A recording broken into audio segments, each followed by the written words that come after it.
Hi, I'm doctor Teja, chiro practitioner, physiotherapist and osteopath. ఈరోజు మనం ఈ సెడెంటరీ లైఫ్ స్టైల్ అండ్ దానివల్ల వచ్చే హెల్త్ ప్రాబ్లమ్స్ గురించి చూద్దాం.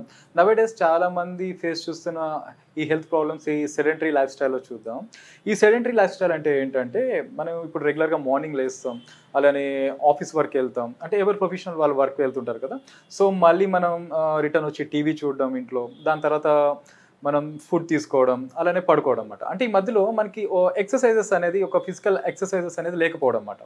సో ఇక్కడ ఏమవుతుందంటే, దీనివల్ల మనకి మస్కులోస్కెలిటల్ ప్రాబ్లమ్స్ చూసుకుంటే ఈ స్పైన్ రిలేటెడ్ ప్రాబ్లమ్స్ కావచ్చు, అలానే బ్యాక్ పెయిన్, నెక్ పెయిన్, అలానే షోల్డర్ ప్రాబ్లమ్స్ కావచ్చు, అలానే జనరల్ హెల్త్ ప్రాబ్లమ్స్ వరకు వస్తే మనకి ఓవర్ వెయిట్, ఒబెసిటీ, అలానే BP, sugar and cancers risk, ఇవన్నీ కూడా ఈ సెడెంటరీ లైఫ్ స్టైల్లో చాలా వరకు ఇప్పుడు కామన్గా చాలామంది ఫేస్ చేస్తున్న హెల్త్ ప్రాబ్లమ్స్ అన్నమాట.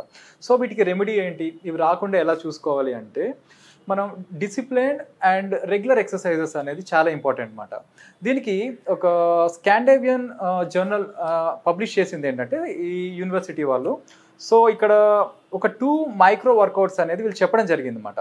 అంటే ఎవరికైతే రెగ్యులర్గా మార్నింగ్ లేసి ఎక్సర్సైజెస్ అనేది చేయడం కుదరదు, టైం లేని వాళ్ళకి ఏంటంటే, మనం వర్క్ చేస్తూ కూడా ఈ మైక్రో వర్కౌట్స్ చేసుకోవచ్చు. దీనివల్ల ఏమవుతుందంటే, మనకి రెగ్యులర్గా ఒక 35 మినిట్స్ వాక్ చేస్తే ఎంత బెనిఫిట్స్ ఉంటాయో, దానికన్నా ఎక్కువ బెనిఫిట్స్ ఈ 2 మైక్రో వర్కౌట్స్ వల్ల జరుగుతూ ఉంటాయి అన్నమాట. సో ఈ 2 మైక్రో వర్కౌట్స్ మనకు చాలా వరకు హెల్త్ బెనిఫిట్స్ చాలా ఎక్కువ ఉంటాయి. సో ఈ 2 వర్కౌట్స్ మనం చేసుకోవడం అనేది చాలా బెనిఫిట్స్ ఉంటాయి అన్నమాట. సో ఇందులో ఫస్ట్ వన్, మనం ఎవ్రీ 1 అవర్కి ఒక 10 స్క్వాట్స్ చేయడం, అంటే డేలో ఒక 8 to 100 స్క్వాట్స్ చేయడం. అలానే మనం ఎవ్రీ 1 అవర్కి లేదంటే ఒక 3 మినిట్స్ బ్రిస్క్ వాక్ చేయడం అన్నమాట. సో ఇలా రెగ్యులర్ చేయడం వల్ల మనకి ఈ హెల్త్ ప్రాబ్లమ్స్ అనేది కొంచెం వచ్చే అవకాశాలు చాలా తక్కువగా ఉంటాయి. ఈరోజు మన దగ్గరికి వచ్చిన పేషెంట్కి ఏంటంటే, ఈవెన్ నెక్ అండ్ బ్యాక్లో డిస్క్ బల్జెస్ అంటాం, అంటే ఈ 2 బోన్స్ మధ్యలో ఈ డిస్క్ అనేది బయటకు వచ్చేస్తుంది, దాన్ని డిస్క్ హెరినియేషన్స్ అంటమాట. ఇక్కడ అలానే లంబార్లో ఉంది అండ్ సర్వైకల్లో ఉంది. ఈయనకి ఏంటంటే, దీనివల్ల ఈ చేతుల్లో నమ్నెస్ అంటాం, అలానే heaviness, burning sensation and neck pain, back pain, అలానే లెగ్స్లో కూడా రేడియేటింగ్ పెయిన్ రావడం, కాఫ్ మజిల్ ఎక్కువ పెయిన్ రావడం, ఇవన్నీ సిమ్టమ్స్ ఉండేవి.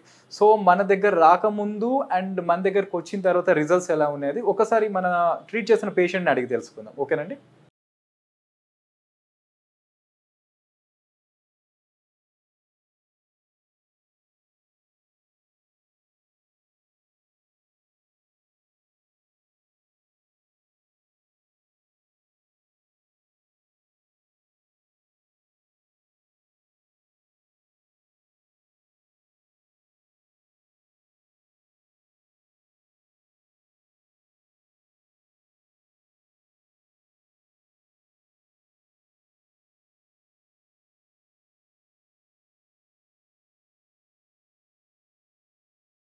హలో అండి, ఇంతకుముందు నేను మీకు చెప్పాను కదా, సో మనకి ఏది అండ్ సర్వికల్ అండ్ లంబార్లో డిస్క్ ప్రాబ్లమ్స్ అనేది ఒకసారి అడిగి తెలుసుకుందాం. ఈయనకి మన దగ్గర రాకముందు అండ్ వచ్చిన తర్వాత ట్రీట్మెంట్ రిజల్ట్స్ ఎలా ఉన్నాయనేది. హలో అండి, మీ పేరు, మీరు ఎక్కడి నుంచి వచ్చారండి?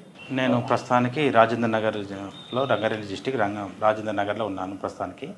DRDL area location. అక్కడి నుంచి వచ్చారు. అక్కడికి సో వచ్చాను. మీరు ఇప్పుడు ఇక్కడికి వచ్చారు కదా, సో ఇప్పుడు మన దగ్గర నేను ట్రీట్మెంట్ స్టార్ట్ చేయకముందు మీరు అంటే ఎలా వచ్చారు, అంటే ఏమైనా ఎవరైనా చెప్పారా, లేకుంటే ఏదైనా? నేను రోజు మార్నింగ్ 5:30కి 6 o'clock నేను వాకింగ్ చేస్తుంటా పార్కింగ్లో. ఓకే. ఆ పార్కింగ్ చేయంగా నాకు ఎందుకు పెయిన్ బాగా వస్తుంది, ఈ ఎందుకు వస్తుంది అనేది ఒక పెద్ద మనిషిని అడిగితే, సార్ నాకు ఒక తెలిసిన డాక్టర్ ఉన్నారు, ఆ డాక్టర్ పేరు తేజ అని ఆయన ఉన్నారు. ఆయన సోమాజిగూడ ఏరియాలో లొకేషన్లో ఒక క్లినిక్ హాస్పిటల్ ఉన్నది. ఆ హాస్పిటల్ దగ్గరికి పోతే మనకు ట్రీట్మెంట్ ఇస్తారు సారు, మీరు అక్కడికి సంప్రదించండి అని ఫోన్ నెంబర్ ఇవ్వడం జరిగింది నాకు. సార్, మీరు ఎన్ని ఇయర్స్ నుంచి ఈ ప్రాబ్లం ఉంది, అసలు ఏ ప్రాబ్లమ్తో? నాకు 2003 నుంచి వెళ్ళిపోయినాయి, ఎందుకంటే యాక్సిడెంట్ అయింది నాకు. ఓకే. దాని ద్వారా నాకు పెయిన్ ఎంతో వాడాను, ఎన్నో హాస్పిటల్ తిరిగాను, ఆ పెయిన్ అనేది తగ్గిపోలేదు నాకు. ఎందుకంటే చాలా ఇబ్బంది పడ్డాను, అంటే రకరకాలుగా చెప్పలేకపోతున్నా కొన్ని లైవ్లో, కానీ నేను చెప్పే పరిస్థితి ఏర్పడ్డది ఇప్పుడు. ఎందుకంటే నేను డాక్టర్ సంప్రదించిన తర్వాత వాళ్ళ చేసిన ట్రీట్మెంట్ అనేది ఎట్లా ఉంటుందంటే, ఫిజియోథెరపీలో కూడా చేయాలని నాకు అసలు నేను నమ్మలేకపోతున్నా. ఎందుకంటే ఎన్నో రకాల మెడిసిన్ వాడినా కూడా పెయిన్ తగ్గలేదు. డాక్టర్ తేజ గారు సంప్రదించిన తర్వాత ఆయన చెప్పిన విధానం బట్టి లైవ్లో రోజు ఒక 40-50 నిమిషాలు టైం తీసుకున్నాను, నా కోసం టైం కేటాయించడం జరిగింది.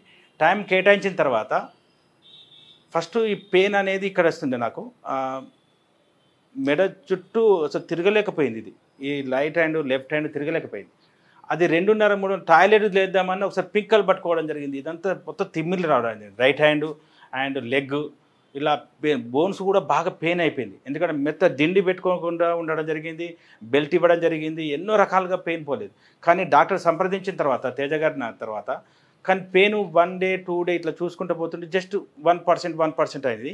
ఆ తర్వాత ఈరోజు నాకు 79 నుంచి 89% తగ్గడం జరిగింది పెయిన్.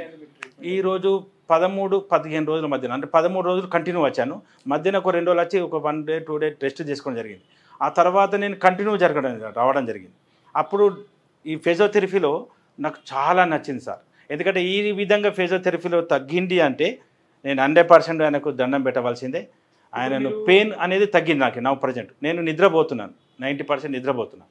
ఇప్పుడు ఈ చేతిలో తిమ్మిరి కానీ కాళ్ళలో తిమ్మిరి కానీ కొంచెం 100% రోజు నేను ట్రీట్మెంట్ తీసుకుంటున్నాను. అయితే ఇప్పుడు 70-80% ఉంది. అందుకే నేను ఎర్లీ మార్నింగ్ ఏం తినకుండా జ్యూస్ తాగి డైరెక్ట్ నేను డాక్టర్ దగ్గర సంప్రదిస్తున్నాను, చేయడం జరిగింది. ఇప్పుడైతే ప్రస్తుతానికి హ్యాపీగా ఉన్నాను. నేను ఈ ట్రీట్మెంట్ ఫస్ట్ నేను 45 డేస్ అనుకున్నాను ఇంత పేమెంట్ అని. కానీ ఈరోజు 100 రోజులనైనా ఈ సార్ దగ్గర రావాలి, ఈ డాక్టర్ని సంప్రదించాలి, ముందుకెళ్ళాలి, నా లైఫ్ను ఈ నిద్రపోవాలి, నేను పని చేసుకొని బతకాలి అంటే ఖచ్చితంగా పెయిన్ నేను డ్రైవింగ్ కొంచెం ఎవరు చేస్తాను. రోజు నా కాలంలో 8-10 గంటలు 12 గంటలు చేస్తుంటే ఈరోజు 14 గంటలు 15 గంటలు చేసినా నేను కొంచెం రిలాక్స్గా ఉన్నాను. పెయిన్ మాత్రం నాకు బోన్స్ స్టేషన్లో ఈ బోన్స్ ఈ ఫిజియోథెరపీ తర్వాత అసలు బోన్స్ కూడా ఇలాంటి ట్రీట్మెంట్ ఉంటుందని నాకు అసలు నమ్మించలేకపోయింది. కానీ ఈరోజు నమ్మడం జరిగింది డాక్టర్ తేజ గారు. ఇప్పుడైతే మీ రోజు చేసుకునే పనుల్లో ఇప్పుడు ఈ పెయిన్ ఏమన్నా పెరుగుతుందా లేకుంటే అంత కంట్రోల్లోనే ఉంటుంది? 100% కంట్రోల్ ఉంది సార్. కంట్రోల్ మీకు అంటే మీ పనుల్లో ఎటువంటి ఇబ్బంది అయితే పెట్టలేదు? నాకు ఇప్పుడు 8 గంటల నుంచి 10 గంటలు చేస్తున్నాను ప్రస్తుతానికి. ఓకే ఓకే 2 వీలర్ కూడా నేను డ్రైవింగ్ చేయగలుగుతాను. రైట్ హ్యాండ్ ఓకే ఉంది, లెగ్ కూడా రైట్ హ్యాండ్ ఓకే ఉంది. ఓకే ఇప్పుడైతే ఇబ్బంది ఏం లేదు. ఇబ్బంది లేదు సార్. Okay thank you.